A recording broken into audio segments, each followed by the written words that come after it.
Selva Perunthagai Armstrong கொலை வழக்கிலிருந்து காப்பாற்றுவதற்காகத்தான் திருவேங்கடத்தை commissioner Arun பொறுப்பேற்று 3 நாட்களில் என்கவுண்டர் செய்தார். இப்போதும் செல்வ பெருந்தகை காப்பாற்றுவதற்காகத்தான் என் மீது அந்த சுத்திகரிப்பு தொழிலாளிகளை அவதூறாக பேசினேன் என்று வழக்கு பதிவு செய்யப்பட்டது. இன்று காலை என் வீட்டில் நடந்த இந்த தாக்குதலின் பின்னணியில் செல்வ பெருந்தகையும் இருக்கிறார், சென்னை மாநகர காவல் ஆணையாளர் அருண் அவர்களும் இருக்கிறார். என் வீட்டில் நடந்த தாக்குதலுக்கு சென்னை மாநகர காவல் ஆணையாளர் அருண் எப்படி பொறுப்பாக முடியும் என்று நீங்கள் கேட்கலாம். நான் இந்த புதிய வீட்டுக்கு குடி போய் 3 மாதங்கள் தான் ஆகிறது. இந்த வீட்டின் முகவரியை நான் எந்த இடத்திலும் பதிவு செய்யவில்லை.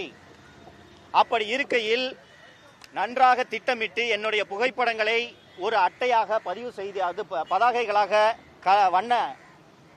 வண்ணத்தில் பதாகைகளாக தயார் செய்து 2 பஸ்களில் சுத்திகரிப்பு தொழிலாளிகளை அழைத்து வந்து என் வீடு இந்த இடத்தில் இந்த சந்தில் தான் இருக்கிறது என்ற தகவலை காவல்துறையை தவிர்த்து வேறு யாரும் அவர்களுக்கு கொடுத்திருக்க முடியாது.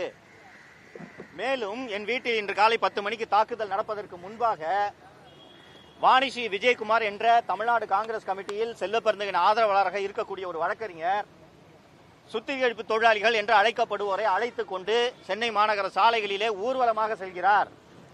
ஊர்வலமாக வந்த பிறகுதான் என் வீட்டின் மீது தாக்குதல் நடைபெற்றது. காவல்துறை நினைத்திருந்தால் 1 நிமிடத்தில் இந்த தாக்குதலை தடுத்திருக்க முடியும். சென்னை மாநகர காவல்துறைக்கென்று ஒரு தனியாக உளவு பிரிவு இருக்கிறது.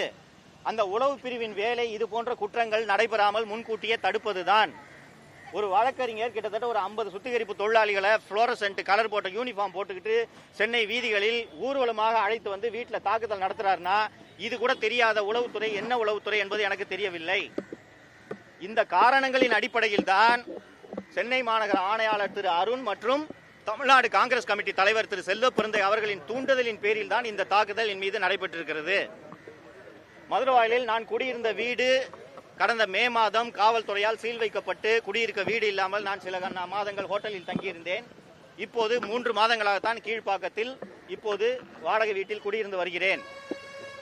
இப்போது இந்த தாக்குதல் நடந்ததன் காரணமாக வீட்டின் உரிமையாளர் என்னை வீட்டை உடனடியாக காலி செய்ய சொல்கிறார்.